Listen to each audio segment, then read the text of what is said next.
जय श्री कृष्णा। जय गुरुदेव। कक्षा 12 के सभी विद्यार्थियों का स्वागत और अभिनंदन है। और हम बात कर रहे हैं मौर्य काल की। मौर्य काल की प्रमुख राजवंशों के शासकों और उनकी केंद्रीय शासन व्यवस्था के बारे में हम लोगों ने पढ़ा था। आज हम बात करेंगे मौर्य काल की प्रांतीय प्रशासनिक व्यवस्था। सबसे इंपॉर्टेंट बात यह है कि वैसे तो मौर्य काल के अंदर सारी शक्तियां सम्राट में नहीं थी, चाहे वो प्रशासनिक शक्ति हो, चाहे वो राजनीतिक शक्ति हो, या फिर न्यायिक शक्ति हो, या सैन्य शक्ति हो। लेकिन इसके अलावा भी राजा के केंद्रीय प्रशासन में सहायता करने के लिए 18 मंत्री हुआ करते थे। उन मंत्रियों को हम लोगों ने तीर्थ नाम दिया था। तीर्थ जो 18 होते थे और वो राजा के प्रशासनिक कार्यों में सहयोग देते थे, जिनको हम वर्तमान के कैबिनेट मंत्रियों की संज्ञा दे सकते हैं। तो इन 18 मंत्रियों की सहायता के लिए 26 अध्यक्ष और होते थे, जो विभागाध्यक्ष होते थे, जो अलग अलग क्षेत्रों में वो कार्य करते थे, और जो तीर्थ होते थे 18 उनकी सहायता करते थे। ये तो थी सम्राट की केंद्रीय प्रशासनिक व्यवस्था। और अब हम बात करें सम्राट के प्रांतीय प्रशासनिक व्यवस्था की, और इसके अंदर क्या होता था। तो सबसे पहली बात यह है कि राजा के प्रांतीय प्रशासनिक व्यवस्था के अंतर्गत मौर्य काल के अंदर मुख्य रूप से 5 प्रांत थे। कितने प्रांत थे? 5 प्रांत। Number 1 Uttarapatha, number 2 Dakshinapatha, number 3 Prachya या पूर्वी क्षेत्र, नंबर 3 अवंती, नंबर 4 नंबर में जो था वो आपके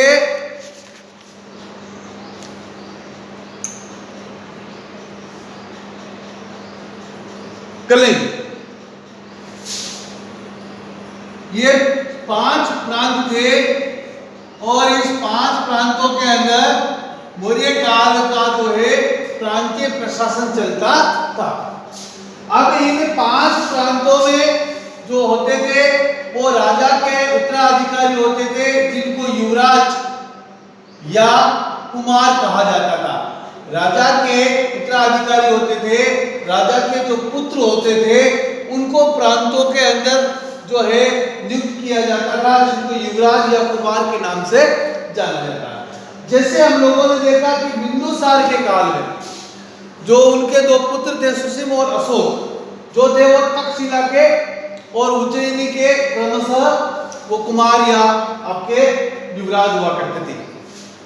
तो अब हम बात करते हैं कि ये 5 जो प्रांत आप लोगों को दिखाई दे रहे हैं, इन 5 प्रांतों की राजधानियां अलग अलग थी। जैसे उत्तरापथ की राजधानी थी तक्षशिला, दक्षिणापथ की राजधानी थी स्वर्णगिरी, और प्राच्य की राजधानी थी पाटलिपुत्र,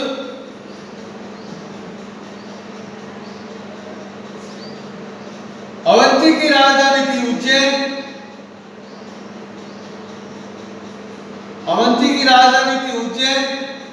कलिंग की राजधानी थी तोसली।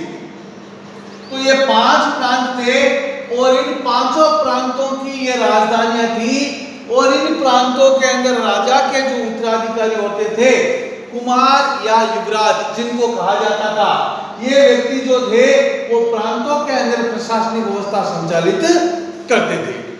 अब इसके बाद में मौर्य काल के अंदर आगे प्रशासनिक व्यवस्था के अंदर हम बात करेंगे जिला प्रशासन व्यवस्था की। और इन जिला प्रशासन व्यवस्था के अंतर्गत जो है आपके जिला प्रशासन व्यवस्था, और जिला प्रशासन के अंदर जो जिला का अधिकारी होता था उसको कहा जाता था विषयपति। क्या कहा जाता था? विषयपति। अर्थात मौर्य काल के अंदर जिला को विषय या आहर कहा जाता था। जिला को विषय या आहर कहा जाता था। और इन जिलों के अंदर ये विषय या जो आहर जिले थे, इनके जो प्रमुख जो व्यक्ति होते थे, जिनको विषयपति के नाम से जाना जाता था। और ये व्यक्ति जो होते थे, इन जिलों को जनपद कहा जाता था। और इन जिलों के अंदर जो निरीक्षण करने वाले व्यक्ति थे, जिनको रज्जुक कहा जाता था। रज्जुक, जैसे हमने सम्राट अशोक के अभिलेख पढ़े थे, और उस अभिलेखों में तीसरा जो अभिलेख हम लोगों ने पढ़ा था, उसके अंदर हमने ये देखा था कि सम्राट अशोक ने 3 व्यक्ति तैनात किए थे, 3 पद निर्धारित किए थे। नंबर 1 युक्त, नंबर 2 रज्जुक और नंबर 3 प्रादेशिक। तो ये रज्जुक जो होता था, वो जिले के अंदर विषय के अंदर जो है प्रशासन की देखभाल करता, उसका निरीक्षण और परीक्षण करता था, जिसको रज्जुक के नाम से जाना जाता था। और इस जिला का या विषय का जो प्रमुख अधिकारी होता था, उसको विषयपति के नाम से जाना जाता था।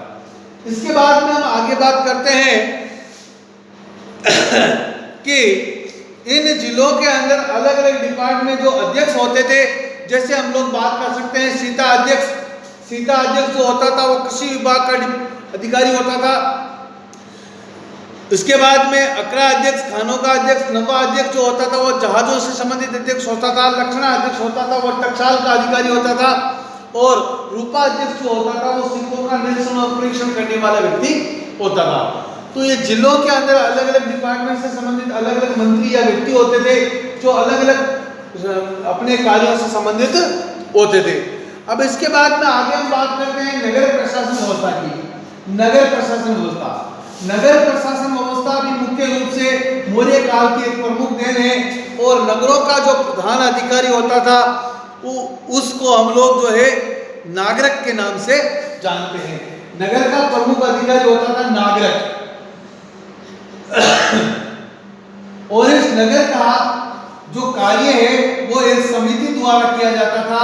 और इस समिति के अंदर 30 सदस्य होते थे। कितने सदस्य होते थे? 30 सदस्य। और ये समिति के 30 सदस्य जो होते थे, वो मुख्य रूप से 6 भागों में विभाजित थे। कितने भागों में विभाजित थे? 6 भागों में। यानी कि इस समिति के 6 भाग होते थे, और प्रत्येक भाग के अंदर 5 व्यक्ति होते थे। अब देखिए, तो ये नगर का जो अलग अलग समितियां थी, इस नगर के अंदर जैसे हम लोग बात कर सकते हैं, पहला डिपार्टमेंट जो था, वो शिल्पकार डिपार्टमेंट था, कला से संबंधित था, शिल्पकार डिपार्टमेंट। इसके बाद में दूसरा था आपके वैदेशिक समिति, जो विदेशों से आने वाली विदेशियों की देखरेख करती थी, वैदेशिक समिति। तीसरी होती थी जनगणना समिति, जो गांव के अंदर जनगणना करती थी। देखिए, मौर्य काल की प्रमुख देन मानी जाती है कि मौर्य काल के अंदर भी जनगणना होती थी। इसके बाद में वाणिज्य समिति, जो व्यापार की देखरेख करती थी, वाणिज्य समिति जो व्यापार की देखरेख करती थी। इसके बाद में वस्तु निरीक्षण समिति, वस्तु निरीक्षण समिति, वस्तु निरीक्षण समिति। इसके बाद में अंतिम चौर पर कर समिति, जो लगान वसूल करती थी या लगान का निर्धारण करती थी। तो ये नगर का प्रमुख अधिकारी नागरिक होता था। और इस नागरिक के अधीन एक समिति होती थी, जो मुख्य रूप से 6 भागों में विभाजित होती थी। और प्रत्येक डिपार्टमेंट के अंदर 5 व्यक्ति होते थे। जैसे शिल्पकार समिति में 5 व्यक्ति, वैदेशिक समिति में 5 व्यक्ति, जनगणना समिति में 5 व्यक्ति, वाणिज्य समिति में 5 व्यक्ति, और वस्तु निरीक्षण समिति में 5 व्यक्ति, कर समिति के अंदर 5 व्यक्ति। तो ये 30 सदस्यों की जो समितियां होती थी, ये नगर प्रशासन का संचालन करती थी। इसके बाद में हम लोग बात कर रहे हैं कि नगर के अंदर एक व्यक्ति था जो सक्रिय कहलाता था। मतलब नगर की जो पुलिस व्यवस्था थी, नगर की जो पुलिस थी, उसको सक्रिय कहा जाता था। क्या कहा जाता था? सक्रिय। यानी कि ये एक्टिव रहते थे, इसलिए इनको सक्रिय ही कहा जाता था। मतलब मौर्य काल के अंदर जो नगर प्रशासन के अंदर जो पुलिस व्यवस्था थी मौर्य काल में उसको क्षत्रिय के नाम से जाना जाता था। और जो पुलिस का कमिश्नर होता था, डीआईजी होता था, जो पुलिस का हेड ऑफ डिपार्टमेंट व्यक्ति होता था, उस हेड ऑफ को जो है मौर्य काल के अंदर एक नाम दिया गया है एरिस्टोनोमोई। एरिस्टोनोमोई याद रखना, एरिस्टोनोमोई। एरिस्टोनोमोई का मतलब ये है कि पुलिस विभाग का प्रधान। एरिस्टोनोमी मतलब पुलिस विभाग का प्रधान। पुलिस विभाग का प्रधान जो होता था उसको मौर्य काल के अंदर जो है एरिस्टोनोमोई के नाम से जाना जाता था। That is very important. इसके बाद में हम आगे बात कर रहे हैं स्थानीय प्रशासन व्यवस्था की। तो स्थानीय प्रशासन व्यवस्था के अंदर मौर्य काल के अंदर क्या क्या व्यवस्थाएं थी, किस प्रकार से वहां का स्थानीय संचालन होता था, प्रशासन संचालन होता था। जैसे वर्तमान में हमारे भारत सरकार के अंदर 3 प्रकार की शासन व्यवस्था है, केंद्रीय शासन व्यवस्था, प्रांतीय शासन व्यवस्था और स्थानीय शासन व्यवस्था। तो स्थानीय शासन व्यवस्था यहाँ पर कुछ इस प्रकार की थी कि स्थानीय शासन व्यवस्था के अंदर सबसे छोटा जो ग्राम की इकाई होती थी, प्रशासन की इकाई होती थी, इसको ग्रामिक कहा जाता था। क्या कहा जाता था? ग्रामिक। इसके बाद में ग्रामिक के ऊपर होता था जिसको हम लोग क्या कहते हैं, इस ग्रामिक का जो निर्वाचन होता था वो जनता द्वारा होता था। जनता द्वारा प्रत्यक्ष रूप से इसका चुनाव होता था। ग्रामीण का जनता द्वारा प्रत्यक्ष रूप से चुनाव होता था। इसके बाद में इसके ऊपर होता था गोप। ग्रामीण के ऊपर होता था गोप, जिसके अंतर्गत 5 से लगा करके 10 गांव आते थे। इसके बाद में गोप से ऊपर होता था एक अधिकारी होता था जिसको हम स्थानिक कहते हैं। स्थानिक के अंतर्गत 100 गांव आते थे। और इसके बाद में समाहर्ता,